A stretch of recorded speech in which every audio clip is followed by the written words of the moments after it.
I wasn't born with much, but $1 billion dream. So, Milo, let's go. No question, no lies, I'm a boss bitch.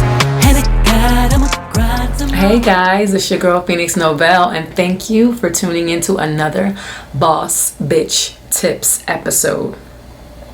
Now this episode's topic is about why it's always important to always have you. And what I mean by that is, so many of us rely on other people to get us out of jams, including myself. Like, I found myself in some serious situations where my luck ran out and I was just at the mercy of somebody else's kindness. And instead of me thinking about whatever they were going through or dealing with, I was thinking about myself.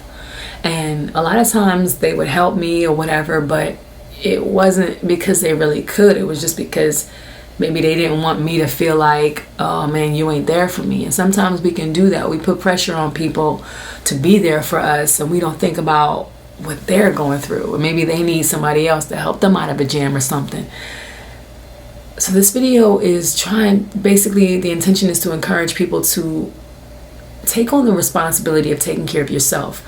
Not only because it's best to always have you, because knowing you always have you takes the stress off of you, and it also takes the stress off of other people so that they don't have to worry about what you're going to do if they can't help you. You know, you have to be mature in that way, because at some point in time you're going to run into a situation where you feel like you have to compromise who you are in order to get what you need, when you've most likely just squandered your financial savings.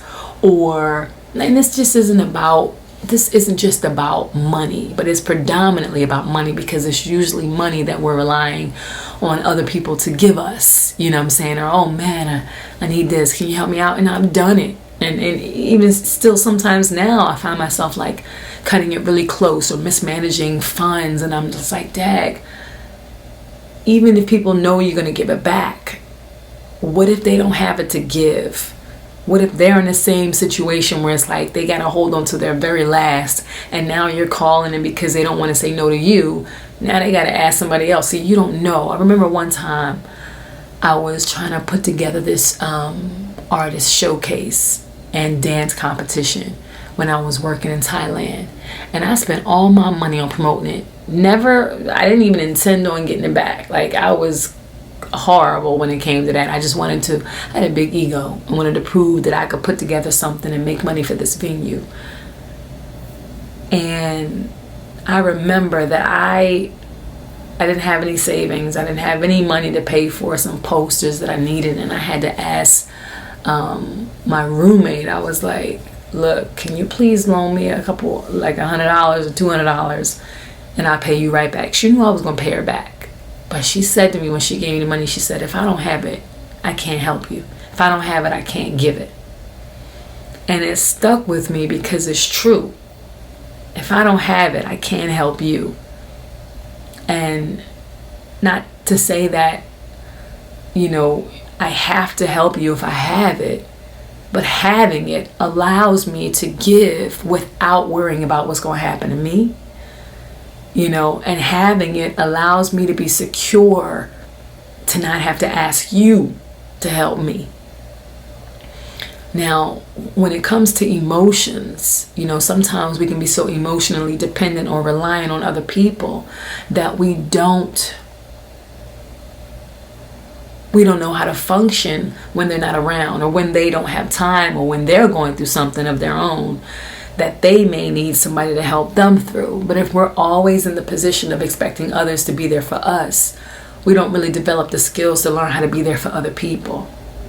So learning how to be alone with your emotions, learning how to process what you feel, and learning who you are, then it gives you a sense to need people less. It gives you a sense to take them out of where they are and bring them into your world less.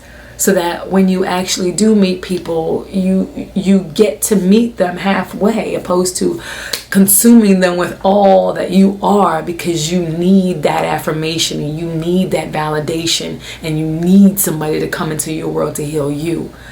And sometimes you don't know this until you do that, and then you realize, okay, I have a pattern, or somebody else maybe points it out to you that, you're always asking me for something. You're always asking me to help you with this. You're always asking me to listen to this, or you're always asking me for money for until sometimes you're just not self-aware. And so I think before you're in a situation where people have to say this to you, you should try to figure out who you are, and you'll know who you are by actually being alone with yourself and not being afraid to dig deep and figure out what moves me. What patterns do I have that I don't like? What people am I constantly drawing into my experience? How can I be better? How can I be there for other people versus expecting them always to be there for me? There's just not being afraid to actually examine and figure out who you are, because that's when you get to know what you need. And this is also about you maybe having habits that keep you from getting to know yourself. Maybe you're trying to run away from something. Maybe you need to go into therapy or figure out better money management skills, or maybe you need to talk to people, but people who are actually equipped to help you, not people who, maybe not relatives who will take on your burdens and maybe feel like, oh my God, it's my responsibility. But I think it's more beneficial for you in the long run to just be more accountable for yourself. Be more accountable for your mental, physical, and emotional healing and wellness and maturity and responsibility, so that if there comes a time that nobody is equipped to help you, or everybody's going through their own drama that they can't give you the time of day to make you feel good or boost up your spirits, you don't fall apart. That's important, because so many people rely on others for their peace of mind or sanity or strength, that when that other person is gone or they have a falling out, their whole world shatters, and then they blame them for where they are or where they end up, or or turning to drugs, or quitting their job, or spazzing out, or fighting somebody, or you don't blame others for where you are.